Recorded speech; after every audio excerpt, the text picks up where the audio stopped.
Sintonia do Vinho, com Alessandra Camargo. Tintim, inenarrável é minha alegria de aqui estar, desejando que esteja igualmente alegre e com saúde. Obviamente, é por isso que sempre iniciamos com um brinde. No episódio de hoje, na adega Dicas para comprar e guardar, vamos falar de algumas dicas gerais e práticas que podem te auxiliar na hora de escolher qual vinho comprar. Não necessariamente qual rótulo. Não farei aqui indicações de uvas, de produtores nem regiões. Vamos falar de uma forma mais voltada a quesitos de estado do produto, assim como algumas dicas sobre a forma mais indicada de guardá-lo em sua casa. Afinal, se você deseja apreciar um bom vinho, é bom estar atento aos cuidados para manter sua bebida em boas condições, para que mantenha suas propriedades e as surpresas sejam agradáveis.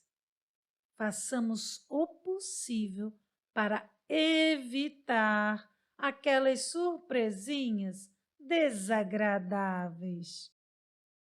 Antes de qualquer ponderação, tenho 2 alertas de grande importância. O primeiro e principal é a atenção ao seu gosto. E o segundo, não tenha receios de se abrir para uma nova experiência. No caso do gosto, é mais do que óbvio. Contudo, por causa de uma certa aura de glamour que cerca o mundo do vinho e que ainda é alimentada por alguns mitos, existem pessoas que se apagam ou se diminuem diante do vinho.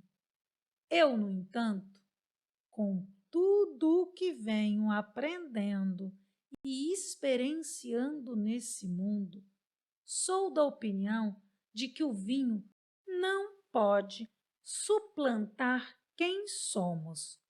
Eu o vejo acrescentando a quem somos, a partir do ponto que nos serve, tanto em questões de bebida, quanto em questões de nos convidar mesmo ao uso e aprimoramento dos sentidos. Justamente um ponto sobre essa bebida é que ela nos convida a ir além do beber. Ela estimula o aprender, e um aprender que é contínuo e evolutivo. Vê-la como inacessível tem a ver com não a conhecer ou com algum motivo particular, que podem ser vários, e talvez relacionados até a um medo de que, se o outro adentre a esse mundo, descubra que o fato de se estar nele não torna ninguém especial. Ninguém é melhor por ter algum conhecimento. Eu vejo o conhecimento como parte de uma estrutura que todos podem adquirir a partir de sua vontade e empenho. Enfim, desses motivos, eu não sei. A mente humana é repleta de meandros. Nós bebemos o líquido. É claro, Alessandra. Queria beber o quê? Comida? Não. O ponto é que não bebemos rótulos. Então, respeite o seu gosto na hora de comprar. E no mundo do vinho, a forma de conhecer o seu gosto é degustar, experimentar com atenção e guardar a informação. Sim, a partir do momento em que degusta, compara, anota, é possível traçar um perfil. Só assim sabemos se o que nos agrada é um vinho mais encorpado ou menos, quais características mais apreciamos, etc. Esse perfil nos leva, em parte, ao segundo alerta, que é não ter receios de se abrir para uma nova experiência, que não necessariamente precisa ser algo totalmente diverso do nosso paladar. Já provou vários vinhos de tal uva e amou? Pode provar de uma uva distinta, de personalidade própria e, mesmo assim, estar ali rodeando o seu perfil. Já provou diversos vinhos de tal região? Que tal provar de uma outra? Ampliar horizontes? Por outro lado, dentro dessa mesma questão de se abrir para o novo, está o se arriscar. Só toma vinho de determinado estilo? Por que não provar de um outro? Quais as características distintas daquele outro estilo que também podem te agradar? E simplesmente nem conhece pelo medo de errar. E, na dúvida, considera melhor ficar com o que já conhece mesmo. Não tenha receio. Desbravar esse universo tão vasto é realmente surpreendente. E falo isso com convicção. Inclusive, a partir do instante que iniciamos a jornada, muita coisa vai se revelando e até se transformando. Que tal se colocar em movimento? Entretanto, aviso aos navegantes: existem diversos níveis de risco, e risco não é sinônimo de se jogar sem nenhum preparo. Uma coisa é saltar de um avião com paraquedas. Outra, bem distinta, é saltar sem paraquedas. Nunca se esqueça disso. Na verdade, sem nenhum cálculo, não precisa nem estar num avião. Pode ser do 10º andar de um edifício. Sem nenhuma precaução, não é questão de se arriscar para uma nova sensação. Enfim, essa não é uma proposta para este programa. E por que estou dizendo isso? E o que isso tem a ver com o mundo do vinho? Simples. Digamos que eu sou uma pessoa que gosta muito do vinho de mesa brasileiro e resolvi que quero começar a tomar vinhos finos. Seja por qual motivo for. Não seria nada agradável para mim eu já comprar para provar um vinho encorpado e seco. E isso não tem nenhuma relação com qualidade. Nesse caso, pode ser o melhor vinho do mundo nessa categoria. Não vai adiantar. Acredito que seja 99,9% de chance de eu não gostar. Só não vou falar 100% porque tenho a impressão de que, com o que conhecemos da vida, difícil algo com 100% de certeza. Então, quando escolher seguir um determinado caminho, seja em que situação for, avalie, planeje. Assim, vai mais longe do que sair correndo sem direção. Tendo em mente esses dois alertas, podemos seguir para algumas dicas que auxiliam quando se pensa em comprar um vinho.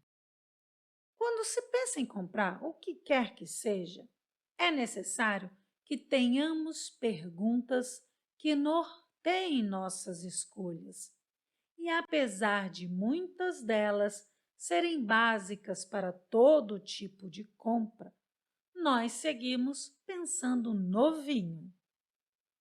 Qual é o objetivo da compra? Esse é um fator que deve ser pensado. Vai comprar para acompanhar uma comida X? Então, o que harmoniza? Não, não é chatice. E isso não quer dizer que tenha que pensar o tempo todo em harmonizar, e nem que ela tenha que ser a mais ideal sempre. Só precisa ter em mente o que não funciona para não estragar o seu momento. Enfim, o resumo da ópera é o seguinte: se a intenção é de fato harmonizar, pense com calma para decidir. Se não é a questão, tudo bem. E aí, na verdade, a pergunta mais sensata é o que não funciona. Sim, mesmo que não seja expert em harmonização, é preciso saber que existem combinações que podem ser desastrosas. Se comer ostras, não as acompanhe com Cabernet Sauvignon, ou mesmo com algum outro que seja tânico. O vinho ficará com um sabor metalizado. Nada, nada, nada bom. Outro dia, eu acompanhava um programa sobre vinho em que foi proposto um teste, um vinho tinto da uva Syrah com mussarela de búfala. Eu vou te dizer, eu estava com um vinho agradável e um queijo saboroso, mas quando uni os dois, quase cuspi tudo fora. O objetivo do exercício era justamente mostrar como existem coisas que não devem caminhar ao lado uma da outra. Dá choque! Na dúvida, consulte alguém que possa auxiliar. Muitos estabelecimentos que vendem vinho têm uma pessoa indicada para essa consulta. Não tenha receios de perguntar. Numa emergência, pode ser até o senhor Google para evitar um desastre. Tem muitas revistas e blogs online sobre vinhos, mas o ideal é ter uma certa consciência das características gerais que norteiam uma harmonização. Entendimento é a base. Existem muitas dicas soltas por aí. Esse raciocínio servirá do mesmo modo caso vá levar o vinho a um jantar ao qual foi convidado. Então, lembre-se que será mais fácil acertar na pedida se souber o cardápio. E caso seja variado, que nem tudo será possível combinar, pense sobre o que não vai estragar. Num jantar entre amigos, o objetivo não é que seja uma harmonização perfeita. Nem tudo precisa se encaixar. Importante é que não tenha choque entre as personalidades, nem entre as pessoas e nem entre o que será consumido.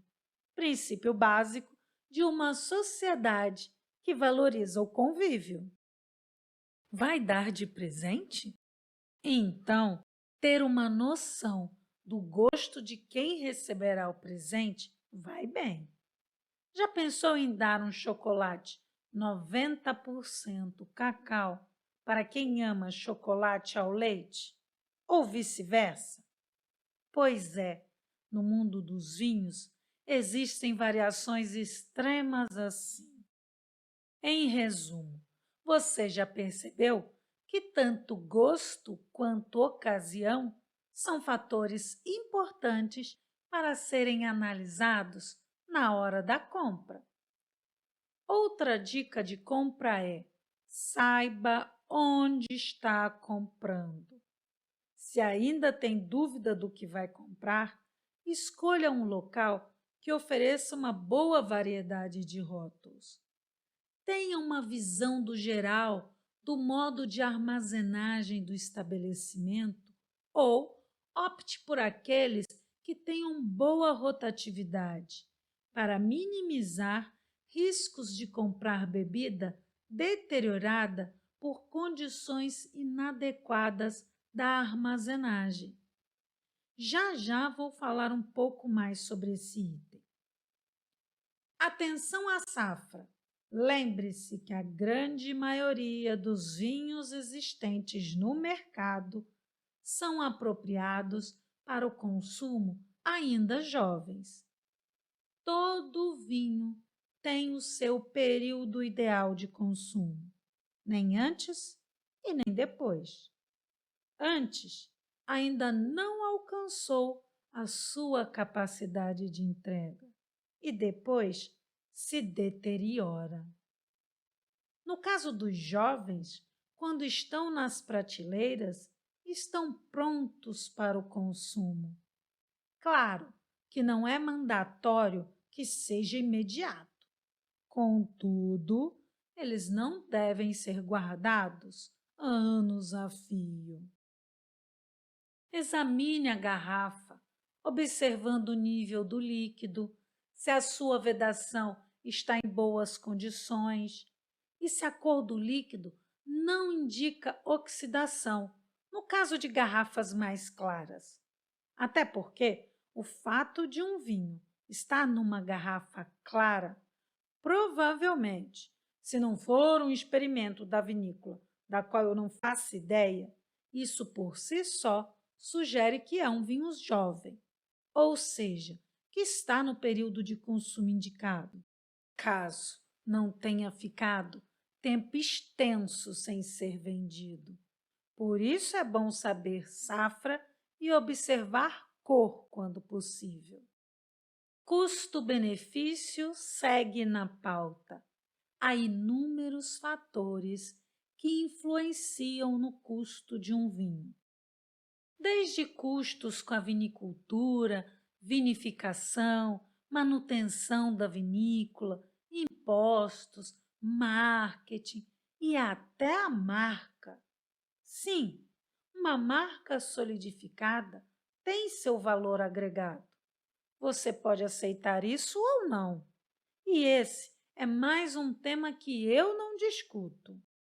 Porém, é uma realidade no mercado como um todo.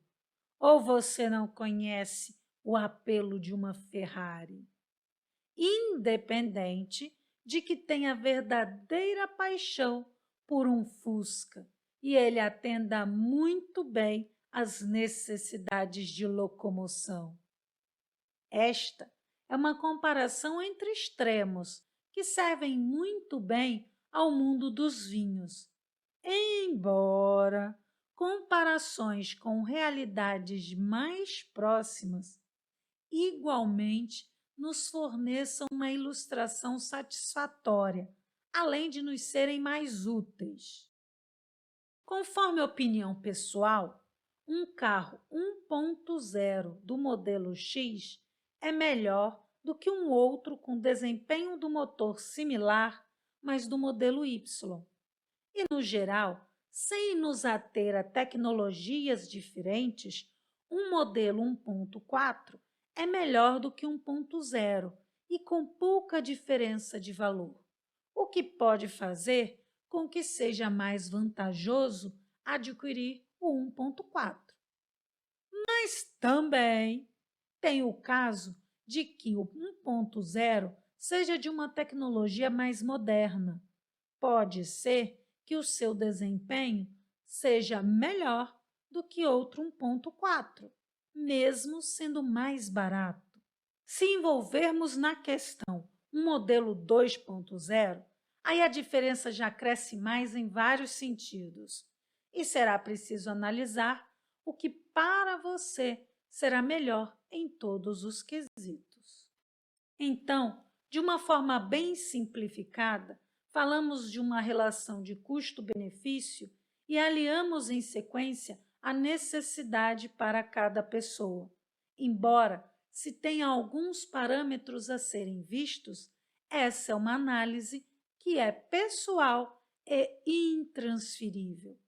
A decisão sobre o que vale a pena ou não cabe somente a você.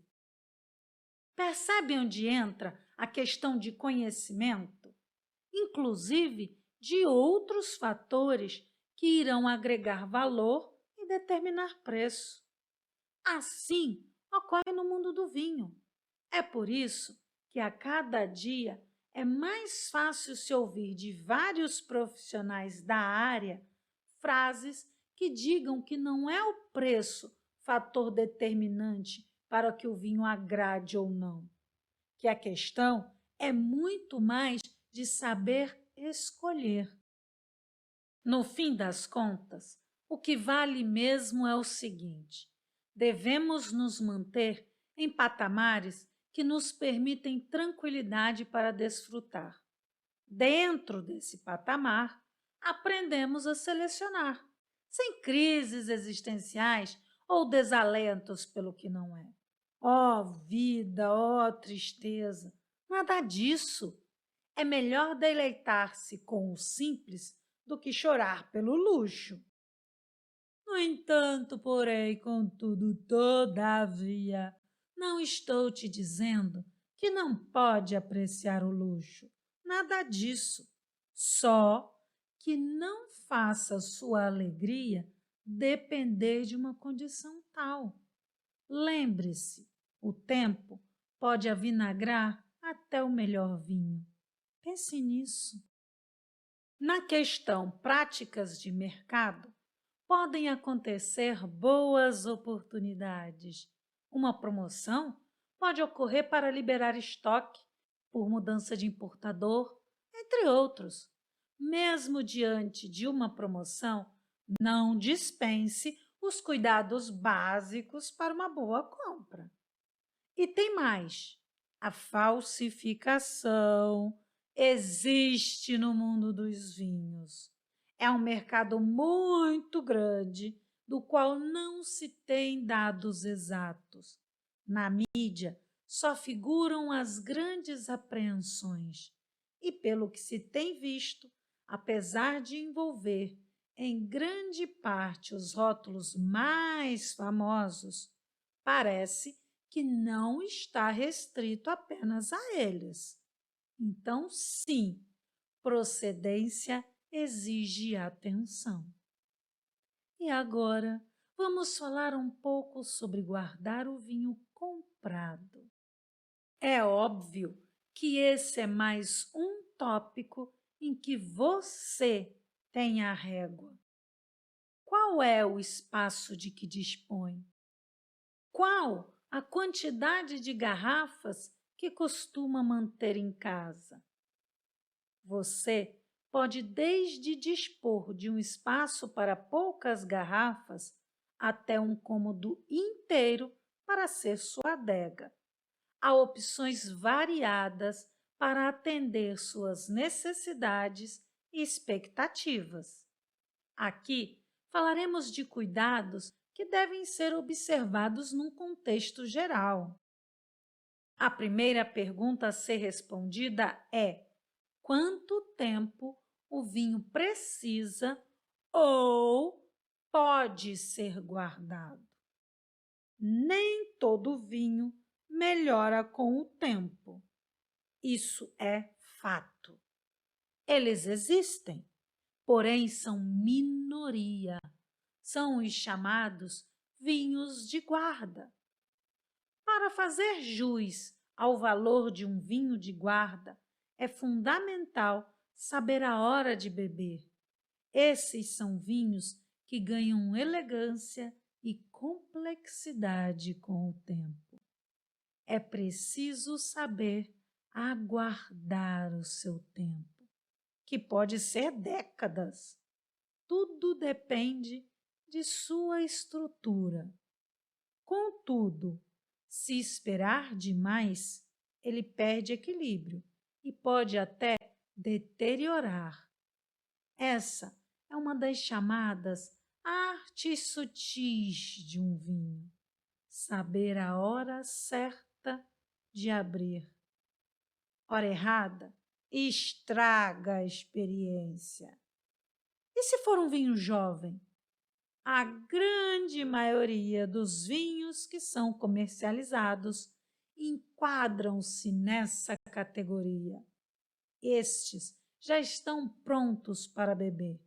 Até podem esperar um tempo, porque o vinho não está na hora certa de consumir num dia e hora específicos. Não é tão preciso assim. É um certo período. Que, por outro lado, repito, se deixar passar, ele começa a declinar, perdendo frescor e equilíbrio. Dito isso, vamos agora aos cuidados que devemos ter para guardar nossos vinhos, para que eles não se deteriorem ou tenham uma evolução irregular. Além do tempo, há outros fatores que podem prejudicar se não tivermos atenção. O ideal para a armazenagem é que seja um ambiente escuro, fresco, arejado, sem odores que possam ser absorvidos pelos vinhos ao passar através das rolhas. Cuidado até com produtos de limpeza.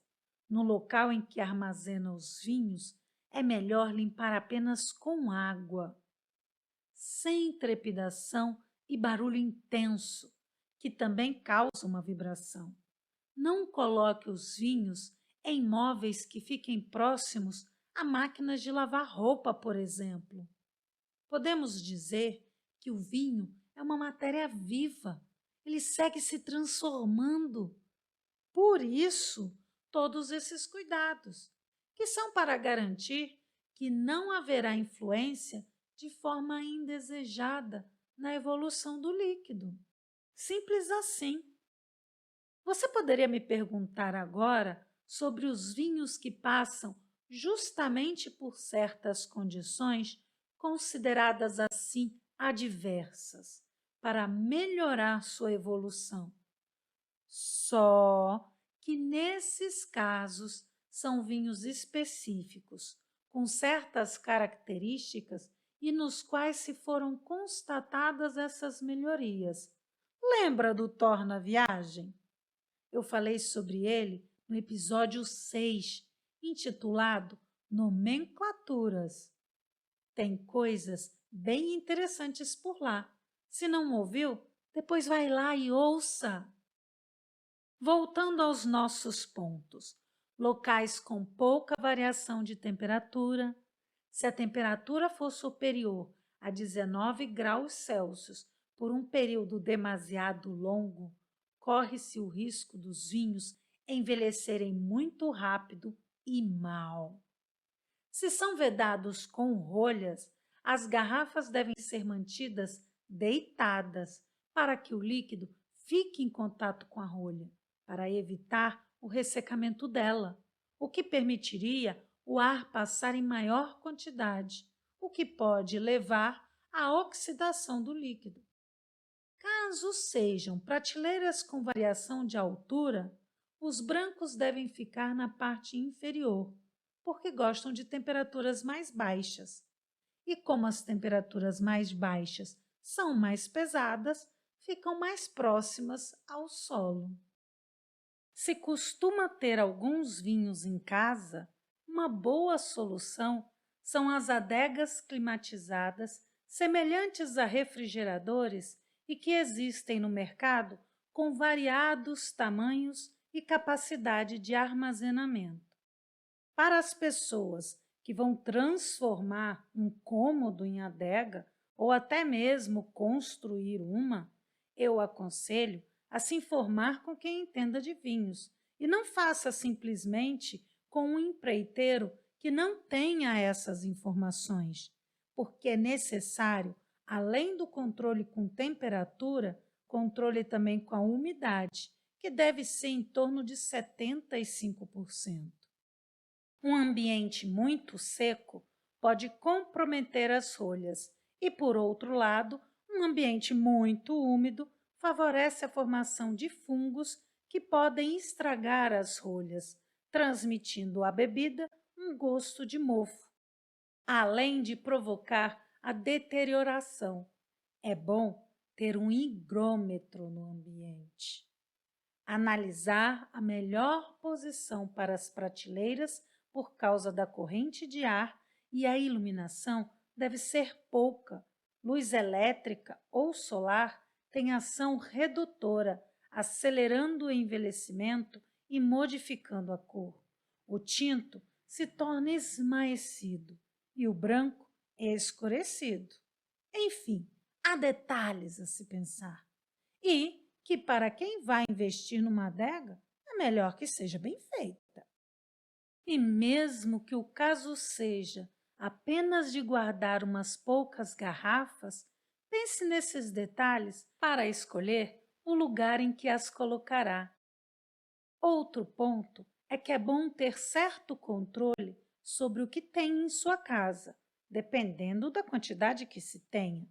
Pode ser interessante ter um caderno de anotações com uma relação do que tem, apontando safra e quanto tempo precisa ou pode ficar armazenado, assim como outras informações que você perceba serem necessárias para a sua organização.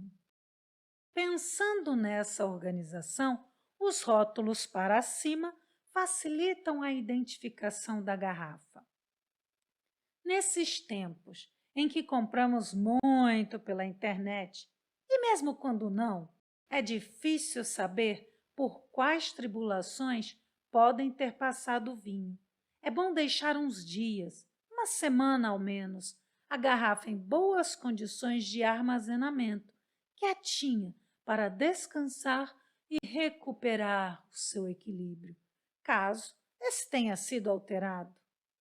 Ui, quantos cuidados! É por isso que dizem que o mundo dos vinhos é muito complicado. Calma. Realmente, quando vemos tudo junto, parece muita coisa.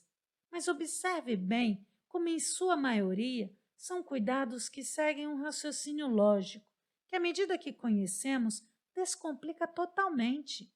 Depois que já escolhemos onde iremos guardar o nosso vinho, não será preciso ficar pensando sobre isso o tempo todo. Escolhido o local, pronto. Vamos guardar por ali com regularidade e só precisaremos voltar a pensar no assunto se houver alguma mudança.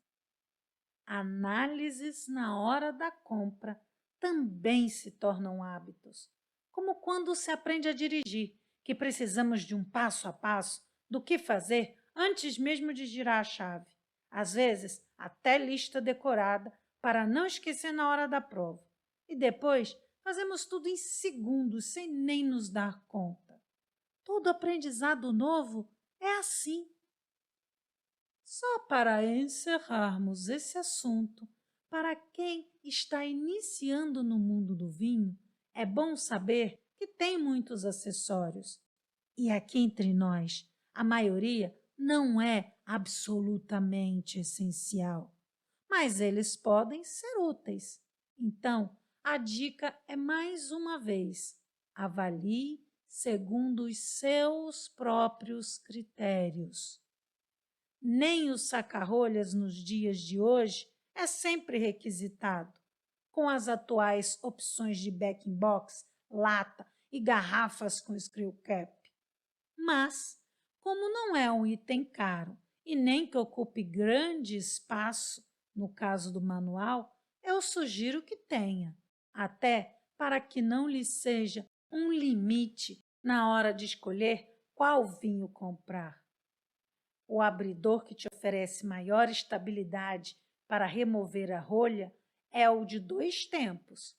Não custa te informar que já existem versões elétricas de abridores.